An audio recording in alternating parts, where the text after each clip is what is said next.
Oh, hi now.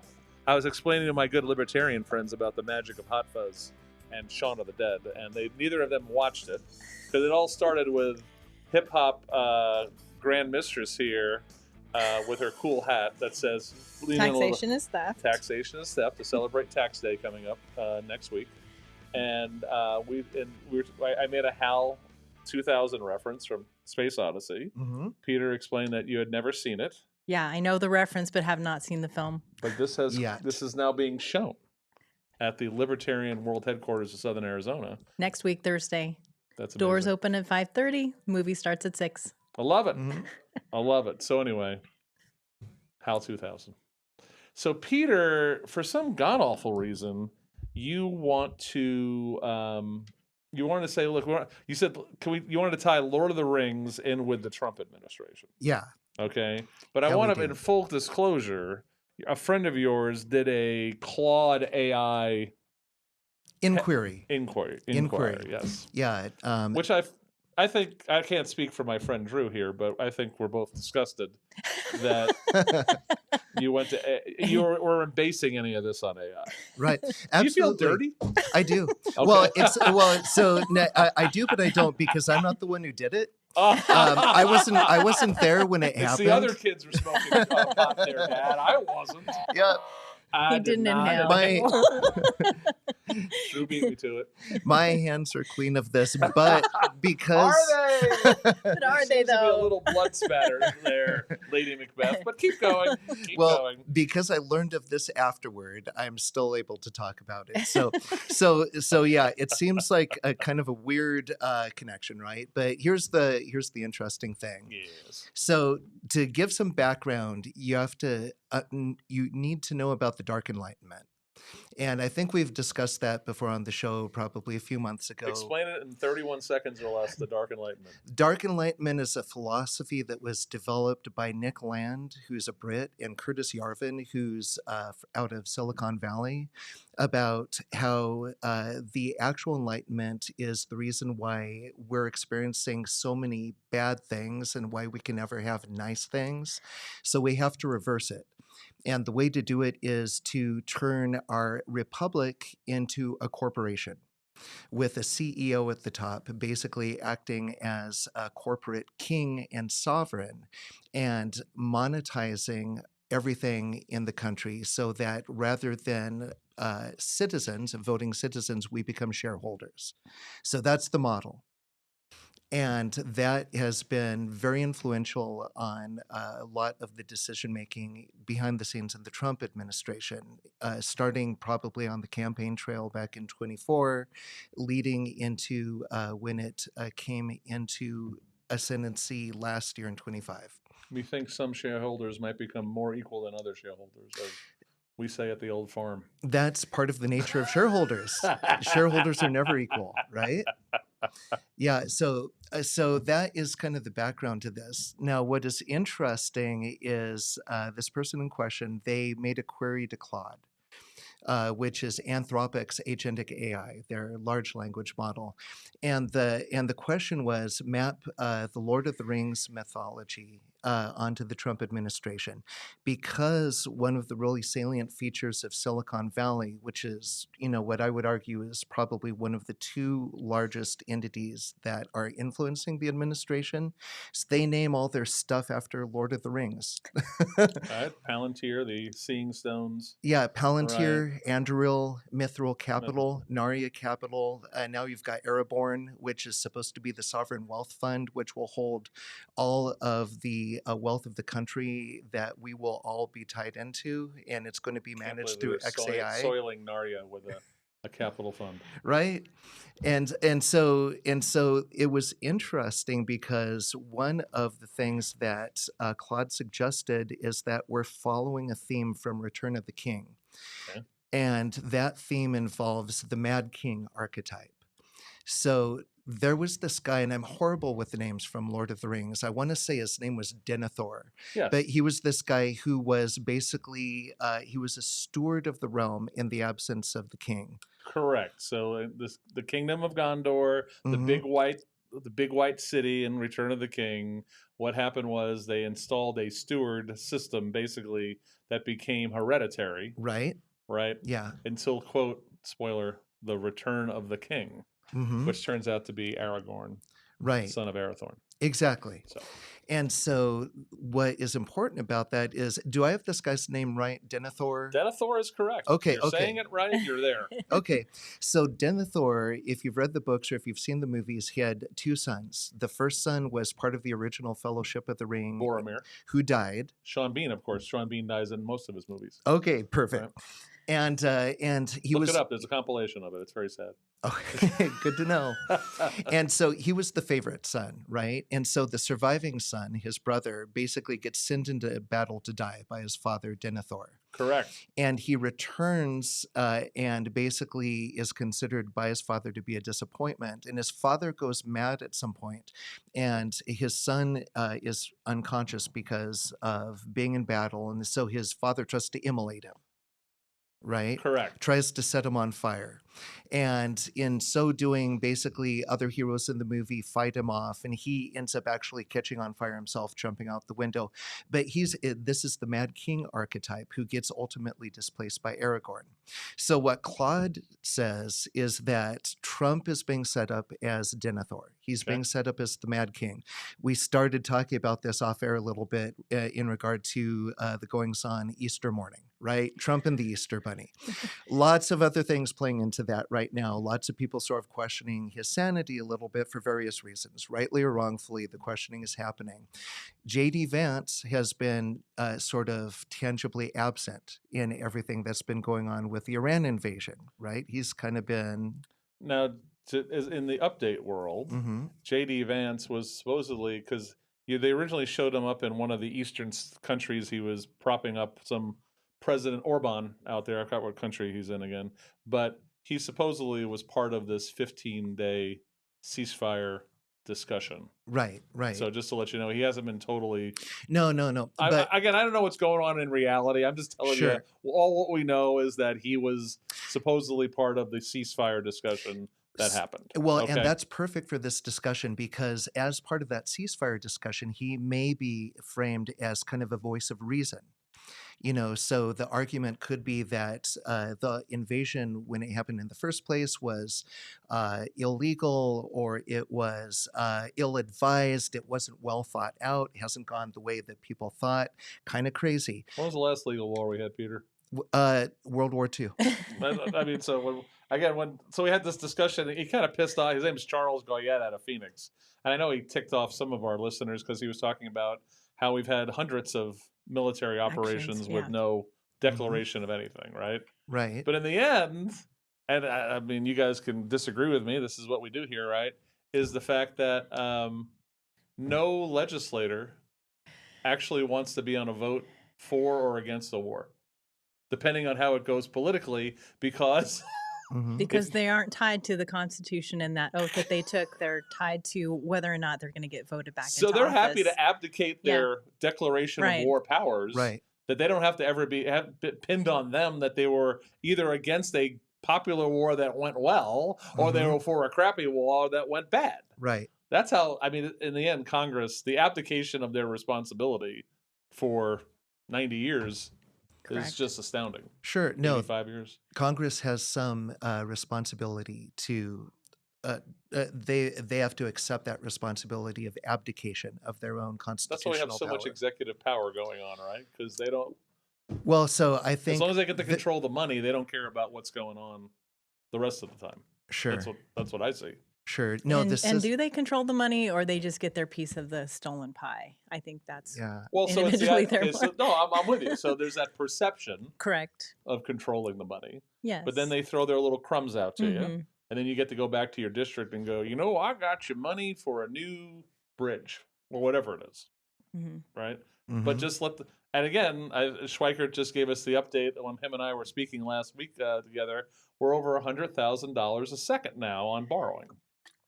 Right. right? It's unrecoverable. So at this Probably story, which was at this lunch, probably it was all intentionally. Republicans, right? They were good people. I love them to death, but he had to ruin their day on Doge, Mhm. right? And he says, "Well, how much?" Wait, the libertarians did that first. We ruined your day on Doge.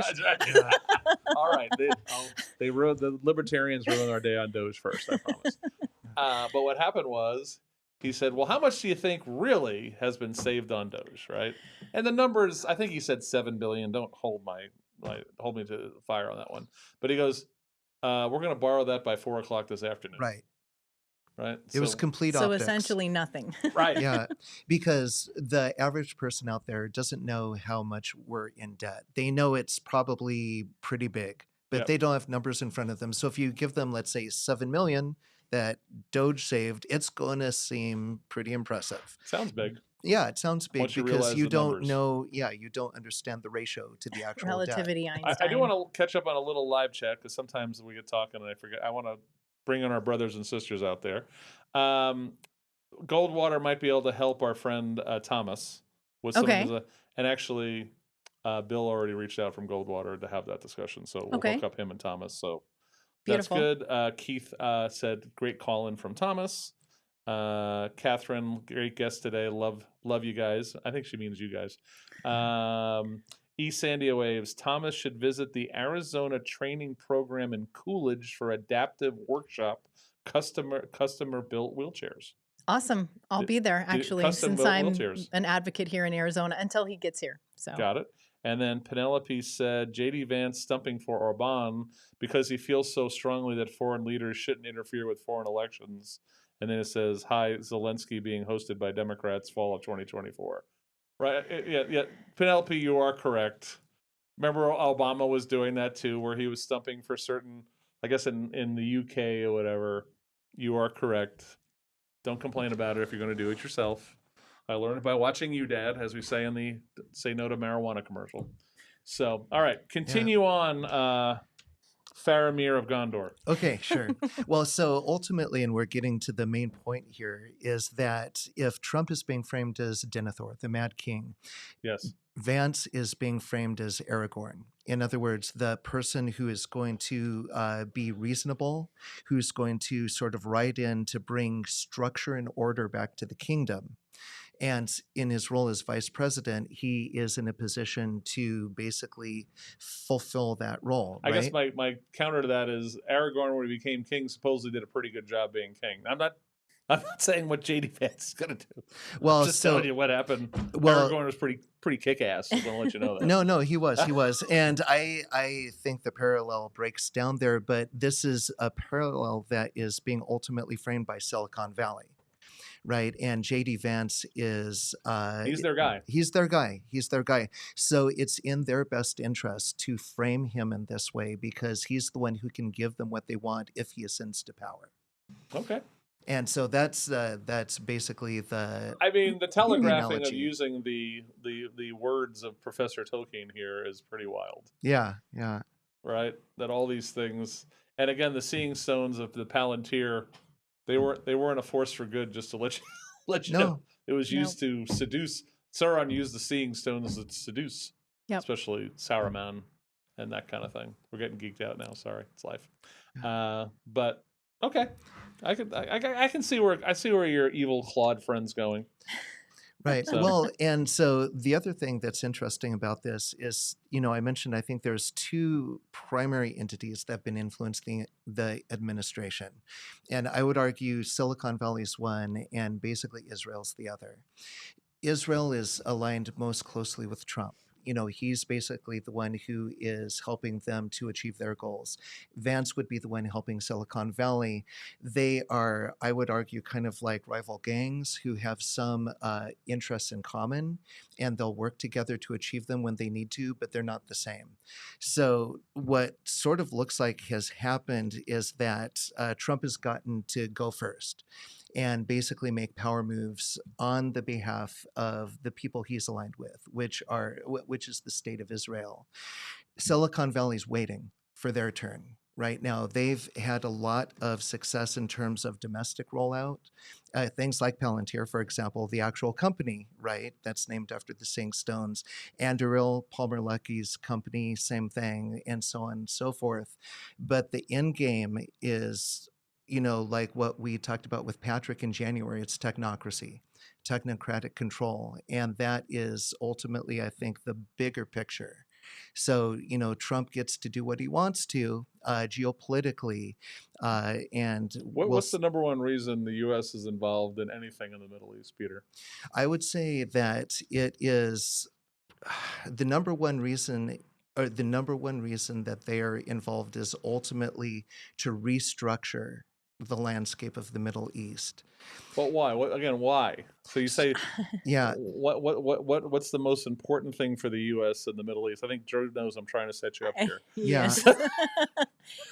Yeah. So what do you think it is? So there are two things that I have to talk about simultaneously because one's embedded within the other. Okay. So there's the more obvious one that a lot of people talk about, which is the interest that the Israeli government has in Eretz Israel, which is the larger hegemonic structure that involves a large part of the Middle East geographically, from Egypt all the way over to parts of Syria, including a large part of Saudi Arabia. It's framed geographically based on rivers.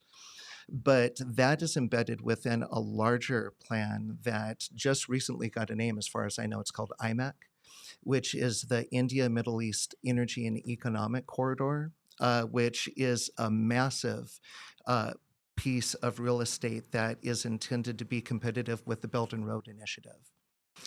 And I think where Chris is going in that with and to tie the both of you together is Drew that is the like currency, she's like my Peter whisperer. Yes. currency is oil, Yep. right? Yeah. But it's just simply the currency for these greater agendas, which. Right. Well, and if you want to talk about oil, you have to talk about not only the fact that, people obviously use it for energy. And so it's important in terms of, it's a form of currency, a tangible currency in that way. But it can also be used for blackmail. Look what's going on in the Strait of Hormuz right now. You can not only deliver it to people, you can cut people off from it. Okay. And by doing that, you can do a couple of other things. You can create poverty, famine, because fertilizers are based on oil. Lots of different forms of production are based on oil. But you can also drive movement toward other things. For example, the green energy paradigm. So things like solar, hydro, wind, Right. things that are not dependent on the petroleum economy. So do you think anything in the green economy, green energy is decently efficient enough right now to replace oil? No, it's not. And that's the interesting thing, because what I've been talking to people about in the last year is we're seeing this really obvious bifurcation where oil is being directed more and more toward the machine economy, and the renewables are being directed toward the human economy. So basically, people are being set up to enjoy the really unreliable stuff, where the things that we know that we can count on, oil, also nuclear power. Well, on the green side, there's people, they have, whether they're unconscious about it or whatever, they're willing to deal with an inefficient form of energy because one of it makes them feel better, right? Even though one, it's not that efficient, and two, it may not even be that much of a saver in the world of the environment. Sure. No, it's Correct. not at all. Right. I think it's meant to be crippling. All right, let's get you in real trouble now at 8:54 in the morning. Okay. So when you look at the Middle East, Yeah. and you look at countries that I'm going to give you two countries, and you're going to say which one's a more positive force in the world. You can either say one's better than the other, or they're the same. Okay. Israel and Iran. Okay, so this reminds me of when we talked about presidential candidates last year. And I had the chance to go back and take my initial answer back. Thank you, Chris, for allowing that. I'm only a semi-unreasonable human being. Sure. I would remind you of when we spoke before the Board of Supervisors and how we differentiated between, because I understand what the setup is. The setup is to choose between governments and ruling classes. And there is a dividing line. And I don't mean to steal your thunder, No, it's Peter, okay. but it's He's been that talking a lot. I've been talking a No, lot. Go ahead. but that it's we do take a side, but it's not with the ruling class of either government, Israel or Iran. It's with the Iranian people, and that's where we, as individuals, I'm putting words in Peter's mouth right now, and as a party actually stand, is with the people in both of those countries, not with their government. Well, and that's beautiful, right? We can say the same thing about we can say that about the United States. Absolutely. Right? Yes. So the question is, but the ruling... But it's not ethereal. It is real. I know it's real. Okay. But there is a really huge separation between the people of Iran and the ruling class of Iran. Would you agree with that? I would not agree with that, Chris. I would not agree with that. so I you- think what we're fed is a lot of propaganda. So you think basically the people in a majority of the people in Iran are 100% into militant Islam theocracy? No, that's not what I'm saying at Okay. all. Well, the ruling class is a militant Islam theocracy or not in Iran? Are you understand? Well, I'm not. So, This went off. Can yeah. I jump back? Yeah, in? he needs to interpret me now. Oh my God! Yeah. Okay. So I think I'm the problem personally. no, I want to step back a And we second. literally have 2 minutes to wrap this up. Yeah. So we're Sorry. no. I asked a big question when I shouldn't have. Sure. No, that's okay. It's So okay. I do want to step back really briefly and say I think that there's actually a big difference between the ruling class in both countries and the citizens. As an example of that, and we talked about this last year also, Israel was the most highly COVID vaccinated country in the entire world. Coerced vaccination because of their ruling class. Imposing that onto the people. The government of Israel actually has a long history of using much of the population, the citizens of Israel, as human shields. And so I would say that both Israel and Iran are guilty. That's a big line about human shields. Yeah. Okay. I got to go. Believe it or not. Bruce has got to do his show. This would be rude for me to tie into his thing. This is what we're going to do next month. Okay. All right, we're going to go deep on this. Okay. So, I look forward to it. I love talking to you guys. You know that. We appreciate it, Chris. Thanks. And please hook up Mr. Thomas Quieter with William Beard. Absolutely. Because I think they're working on some similar tracks together. Okay, and get me that information about what's happening in Coolidge. I will. And Hot Fuzz. You got to watch Hot Fuzz. You got to watch Hot Fuzz. Great. God bless you guys. Happy Easter. Thanks for everything that you do. Thank you. Yeah, We'll thank talk to you, you soon. Chris.